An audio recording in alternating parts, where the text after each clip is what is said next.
Most gardeners think humus is just fancy compost. They pile it on, pat themselves on the back, and wonder why their beds still collapse, dry out too fast, and demand constant fertilizer to stay productive. That thinking is exactly why so many gardens never reach their full potential. Humus isn't just decomposed organic matter, it's the backbone of living soil, the material that holds nutrients, water, and life in place for years, even decades. If you're serious about long-term soil health and higher yields, this is where the difference between short-term fixes and permanent results becomes obvious. Subscribe now if you want soil strategies that actually compound over time and pay off season after season. Let's start with the hard truth. Compost feeds microbes, but it also disappears. That's its job.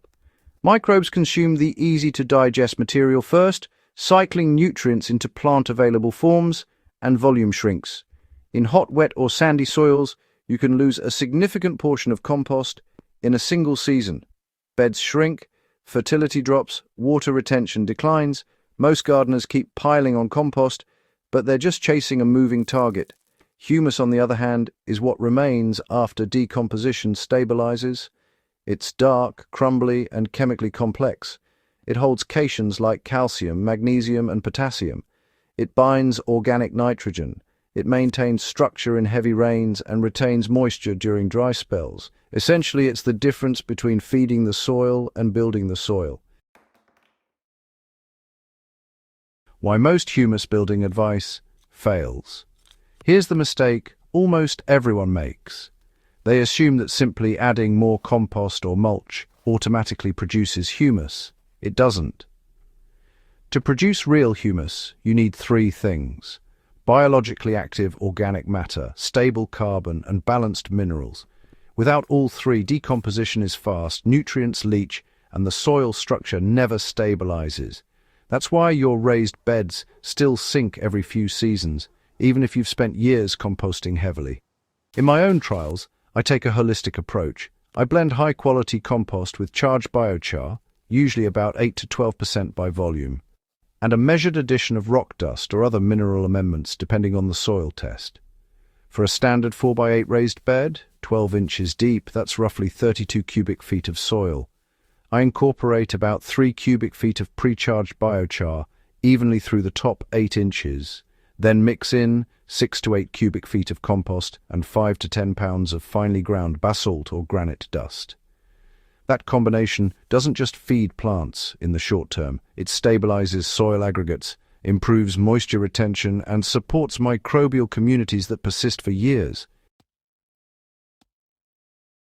So let's talk about the right way to charge biochar.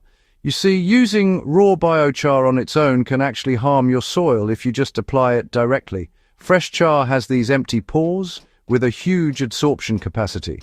If you add it uncharged, it'll actually pull nutrients from your soil, especially nitrogen, which can leave your plants temporarily deficient.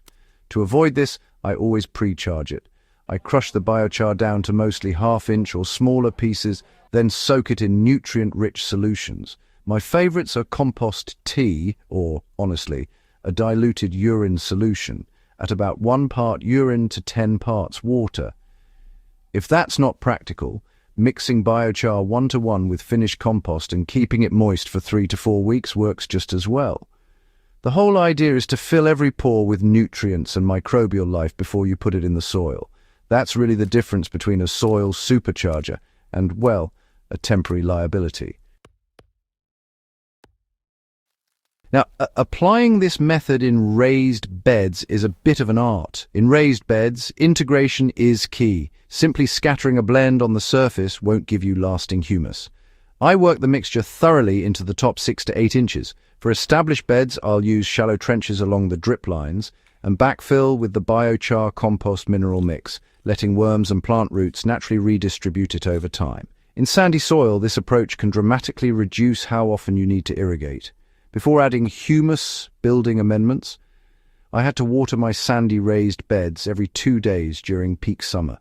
But after incorporating 8 to 10% charged biochar with compost and minerals, I could stretch irrigation to nearly 3 days without any visible stress in tomatoes, peppers, or brassicas. Soil moisture became more even, nutrient deficiencies became less frequent, and plants stayed turgid longer during those hot spells. Even media-based hydroponic systems, honestly, benefit from humus-focused approaches. In a cocoa coir and perlite blend, I replace about 10% of the volume with pre-charged biochar. That improves buffering capacity, reduces EC swings between feedings, and supports denser, more fibrous root growth. In wicking beds, a thin layer of biochar between the water reservoir and the soil column helps moderate moisture gradients, keeping upper layers evenly moist while the base stays aerated. This isn't a replacement for proper fertigation. It's about adding stability and resilience to the root environment. The results might be subtle at first, but they really do compound over time. Now, a quick word about avoiding common mistakes. Humus building isn't just dumping raw material into the soil.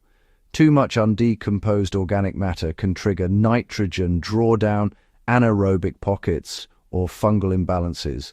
Likewise, too much biochar in clay-heavy soil can overloosen the structure and reduce water-holding capacity. So, start low, 5% biochar by volume in clay soils, 8 to 12% in sandy soils, and adjust based on observation and soil testing. Mineral amendments should always be guided by your soil's deficiencies. Guesswork just leads to imbalance and can actually slow humus formation instead of speeding it up. The changes you see over time with true humus integration are honestly subtle at first but unmistakable by season 2 or 3. Soil aggregates hold together yet crumble easily in your hand. Earthworm populations increase naturally. Roots penetrate more deeply, creating denser networks. Moisture distribution evens out, fertilizer efficiency improves, and drought tolerance increases. Yields stay steady without repeated heavy inputs because the soil itself is doing the work. Compost is still essential, but it's not the backbone anymore. I still compost aggressively and add organic matter every season, but I don't rely on compost alone as the structural backbone. Compost is food, humus is infrastructure. Together they create soil that, well, builds on itself. If you're starting your own humus-focused system, just start small.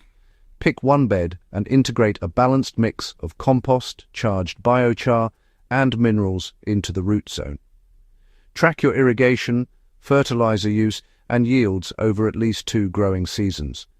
Compare it with a control bed managed the traditional way. That's how you see real results and understand the difference between feeding soil and actually building soil. Here's the big takeaway.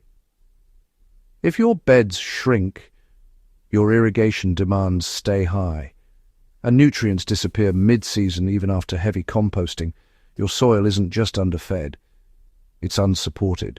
Humus-focused strategies fix that. This is long-term thinking, not quick-fix gardening.